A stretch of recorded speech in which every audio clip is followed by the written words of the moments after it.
오늘 주시는 말씀 사도행전 8장 26절에서 31절까지 말씀입니다. 한 절씩 교독하시겠습니다. 주의 사자가 빌립에게 말하여 이르되 일어나서 남쪽으로 향하여 예루살렘에서 가사로 내려가는 길까지 가라 하니 그 길은 광야라. 일어나 가서 보니 에도피아 사람 곧 에디오피아 여왕 간닥의 모든 국고를 맡은 관리인 네시가 예배하러 예루살렘에 왔다가 돌아가는데 수레를 타고 선지자 이사야의 글을 읽더라. 빌립더러 이르시되 이 수레로 가까이 나아가라 하시거늘 빌립이 달려가서 선지자 이사야의 글 읽는 것을 듣고 말하되 읽는 것을 깨닫느냐? 대답하되 지도해주는 사람이 없으니 어찌 깨달을 수 있느냐 하고 빌립을 청하여 수레에 올라 같이 앉으라 하니라. 아멘. 초대교회 예루살렘 교회에서 믿음과 성령이 충만한 7 집사를 안수하여 세웁니다. 그 7 집사 중에 첫 번째로 이름이 거론되는 서대반 집사가 복음을 전하다가 돌에 맞아 순교를 당하게 됩니다. 서대반이 죽임당하는 것을 마땅하게 여기던 사울이 예수 믿는 자들을 박해했습니다. 이런 큰 박해로 인해 예루살렘 교회가 흩어집니다. 예루살렘 교회 성도들이 사도들 외에는 다 흩어졌다고 했습니다. 어디로 흩어졌을까요? 유대와 사마리아와 땅 끝까지 흩어집니다. 박해와 흩어짐은 복음 전파의 새로운 기회라고 할 수 있습니다. 신자들의 흩어짐은 복음이 확장되는 결과를 가져옵니다. 그들은 사도행전 1장 8절의 명령대로 온 유대와 사마리아와 땅 끝까지 복음 들고 나아가게 된 것입니다. 사마리아 땅은 이방인들이 사는 지역이었습니다. 7 집사 중에 두 번째인 빌립 집사는 사마리아 성에 내려가 복음을 전합니다. 유대인은 사마리아인들과 사이가 좋지 않은 것 여러분 들으셨죠? 그럼에도 빌립은 사마리아 성에서 복음을 힘있게 전하며 더러운 귀신들을 쫓아내고 많은 병자들을 고치게 됩니다. 그로 인해 사마리아 성에 큰 기쁨이 넘치게 됩니다. 복음이 전파되는 곳에는 평강과 기쁨의 하나님 나라가 임하게 되는 것입니다. 이 사상지역에 사는 목회자들이 조창기도회나 또 연합으로 모이면 하는 기도가 있습니다. 온 사상 땅과 25만의 우리 사상 주민들 가정에 복음이 전해져서 평강과 기쁨이 충만한 하나님의 나라가 임하게 해달라고. 여러분 가정에 복음을 듣고 예수님을 모셔드리니까 여러분 마음과 가정이 하늘의 기쁨과 평안으로 넘치지 않습니까? 물론 사탄과 악한 영들의 방해에서 그렇지 못할 때도 있지만 정말 우리 마음 세상 것 없어도 예수님 때문에 기쁘고 평안하지 않습니까? 자, 이런 일들이 온 사상 땅 모든 가정에 임하기를 우리가 기도하면서 복음을 전할 수 있어야 되겠습니다. 자, 열심히 복음을 전하는데 하나님의 명령이 임할 때가 있습니다. 특별한 명령이었습니다. 빌립이 사람이 많은 사마리아 땅에서 복음을 전하며 놀라운 역사를 일으키죠. 그런데 하나님께서 갑자기 빌립을 불러서 광야로 내려가라. 예루살렘에서 가사로 내려가는 광야로 가라고 하십니다. 자, 오늘 보면 26절의 말씀입니다. 한번 다시 보시겠습니다. 주의 사자가 빌립에게 말하여 이르되 일어나서 남쪽으로 향하여 예루살렘에서 가사로 내려가는 길까지 가라 하니 그 길은 광야라. 여러분, 광야에는 사람이 삽니까 못 삽니까? 사람이 살지 않는, 사람들이 없는 곳입니다. 그런데 왜 하나님께서는 복음의 놀라운 역사를 일으키며 사람들이 많은 사마리아 성을 떠나서 사람들이 없는 광야로 가라 하실까요? 이상한 명령이라 할 수 있습니다. 여기에는 우리가 알지 못하는 하나님의 놀라운 계획이 있기 때문입니다. 여러분, 우리가 알지 못하는 길로 가라고 하실 때, 한 번도 가보지 않은 길을 가라고 하실 때 우리를 망설이게 되고, 하나님 왜 가라고 하십니까? 그렇게 의문을 가지게 됩니다. 이렇게 하시는 것은 하나님이 지금까지 인도하심과는 다른 새로운 명령을 주시는 것입니다. 그리고 새로운 역사를 일으키기 위함이십니다. 앞서 행하시는 하나님께서 그때그때 꼭 필요한 명령을 주십니다. 그럴 때 우리는 그 명령을 따라서 가면 되겠지요. 자, 이해할 수 없는 명령, 알지 못하는 길을 가라고 하시는 명령 앞에서 우리는 어떻게 해야 될까요? 긴장 속에서 순종할 수 있어야 됩니다. 빌립은 주의 사자가 명령한 대로 광야로 순종하며 나아갑니다. 과연 어떤 일이 일어날까요? 궁금하며 긴장이 되기도 하지요. 그 말씀 27절입니다. 27절 보세요. 일어나 갔다고 했습니다. 빌립도 의문이 되었지만은 긴장하면서 순종했습니다. 일어나서 가서 보니까 그곳에 수레를 탄 사람이 있는 거예요. 수레 위에서 성경을 읽고 있어요. 자, 27절 다시 한번 보시겠습니다. 일어나 가서 보니 에티오피아 사람, 곧 에티오피아 여왕 간다가의 모든 국고를 맡은 관리인 네시가 예배하러 예루살렘에 왔다가, 여러분 에티오피아가 어디 있냐면은 애굽에서 저 남쪽으로 내려가면 아프리카 동남부 지역입니다. 물론 그 당시에 에티오피아하고 지금 세계 지도에 나타난 에티오피아하고 조금 지역적인 차이가 있지만 이름은 같습니다. 제가 몇 년 전에 이제 성전 건축 그 헌당식하러 간 우간다, 그 옆에 케냐, 그리고 그 옆에 에티오피아가 있습니다. 거기에 아주 큰 호수, 빅토리아 호수가 있는데 그 호수에서 물이 흘러서 애굽의 나일강까지 가게 됩니다. 그러니까 애굽에서 직선거리로 남쪽으로 내려오면 이 에티오피아가 있는데, 이 에티오피아 여왕의 그 네시, 즉 간다게의 네시인 이분이 고위 관리입니다. 모든 국고를 맡은 관리라 그랬는데 아마 우리나라로 말하면 재무장관점 되는 그런 고위직의 공무원이라고 할 수가 있습니다. 자, 28절에 보면 이 관리인 네시가 예루살렘에 예배하러 왔다가 돌아가는데, 자, 신명기에서 나타나는 율법에 보면 이방인과 그리고 장애가 있는, 자, 이분이 네시라 그랬죠. 여왕을 모시니까 네시인데 어떻게 보면 장애를 가졌잖아요. 이런 자들은 하나님께 예배하는 총회에 못 들어온다고 했는데, 자, 신약 성경에 성령님이 임하시고 이제 이방인들에게 복음이 전거되는 그 모습 속에서 우리가 볼 수 있는 것은 이방인들도 또 몸에 장애가 있는 분들도 얼마든지 예배에 참여할 수 있다는 것입니다. 자, 예배하고 돌아가는데 뭘 타고 가요? 수레를 타고 갑니다. 자, 덜컹거리는 그 수레 위에서 뭘 읽고 있었습니까? 만화책을 읽었습니까? 이사야서.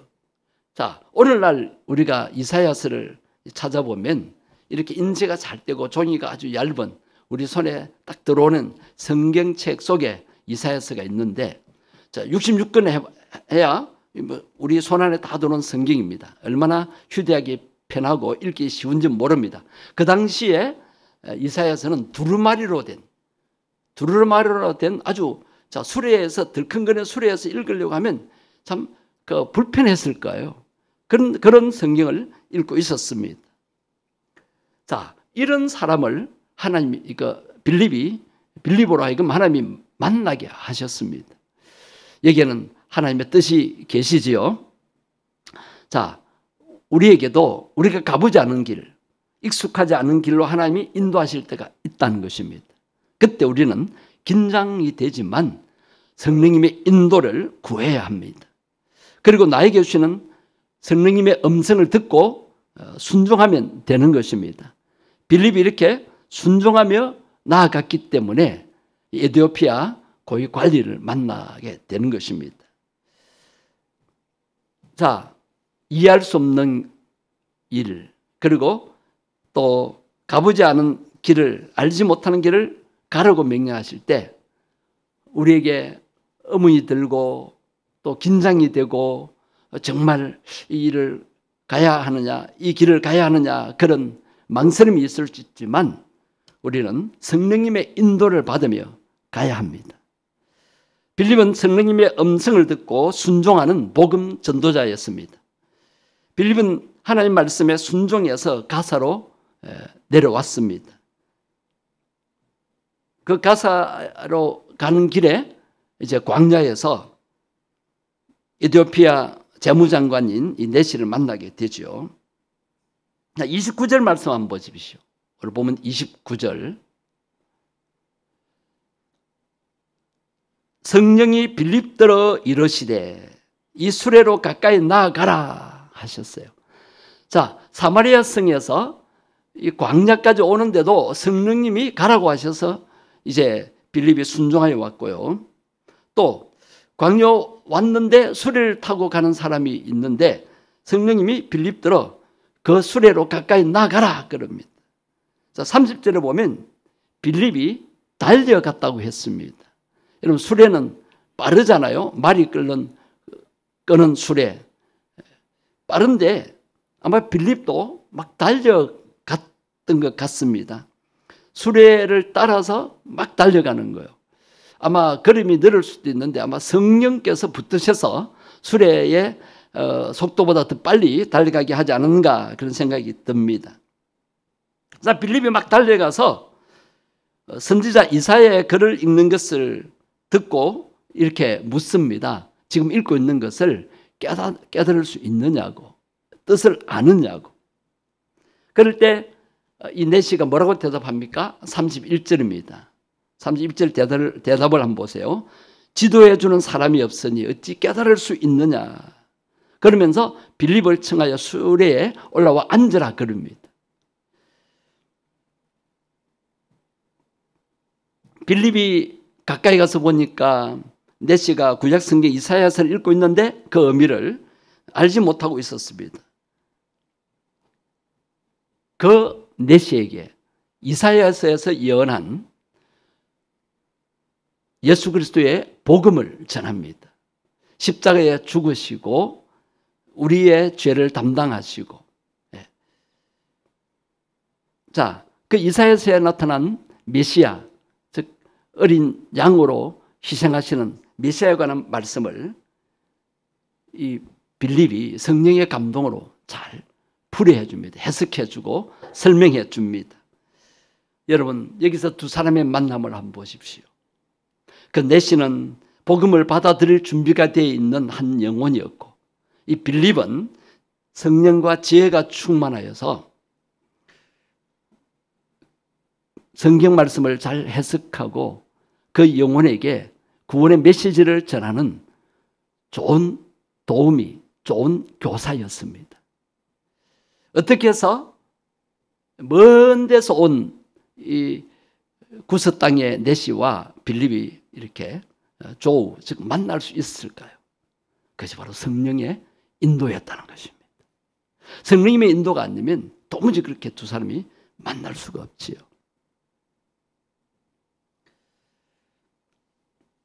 빌립은 이사야서 말씀에서 이제 복음을 전하고 이제 물이 있는 데 가서 세례까지 베풉니다.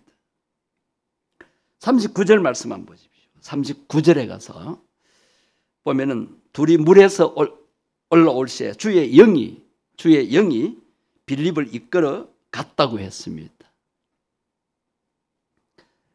이렇게 복음을 전하고 또 빌립을 성령께서 다른 곳으로 이끌어 가시는 것을 보게 되고, 네시는 기쁘게 길을 갔다고 했습니다.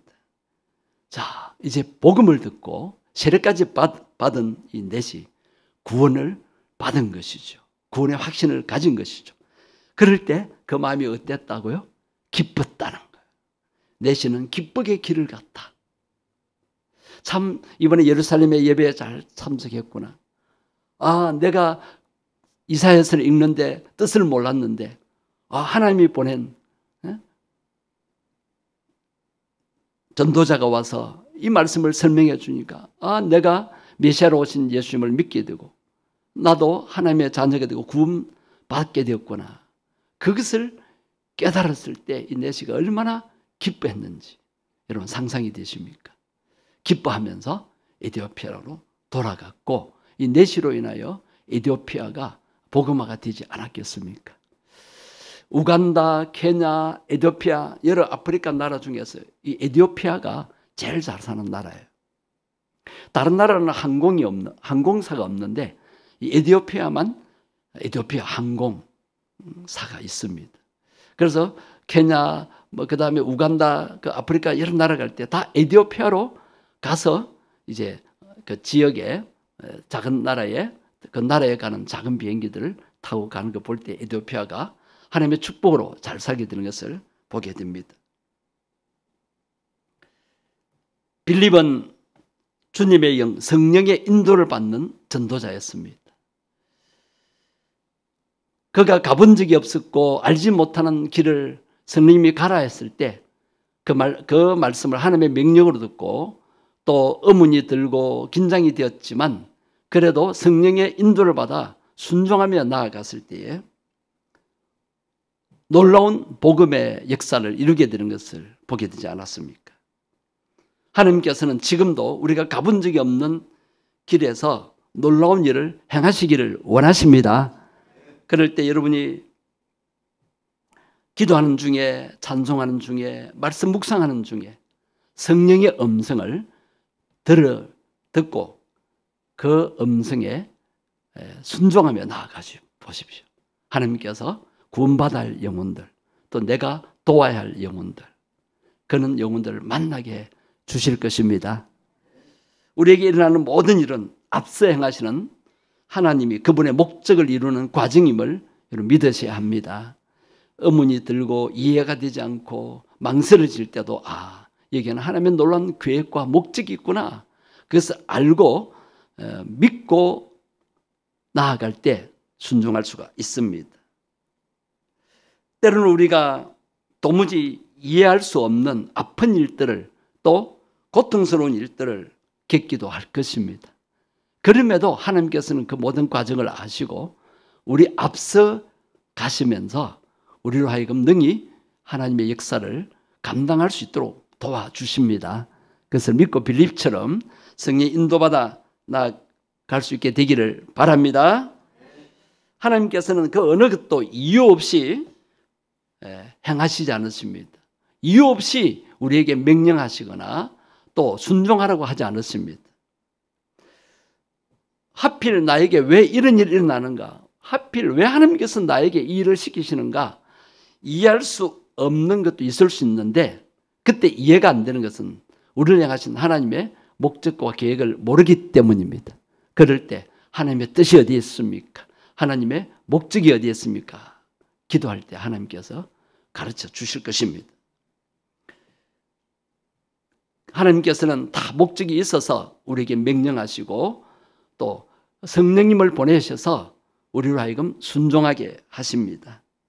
여러분, 그래서 우리는 다 이해할 수 없더라도 하나님의 일하심을 믿고 순종하며 나아갈 수 있어야 되겠습니다. 이해할 수 없고 알지 못하는 길을 가더라도 하나님의 뜻이 있음을 믿고 순종하며 나아가는 우리 샘물교회 성도들 다 되시기를 주의 이름으로 축복합니다.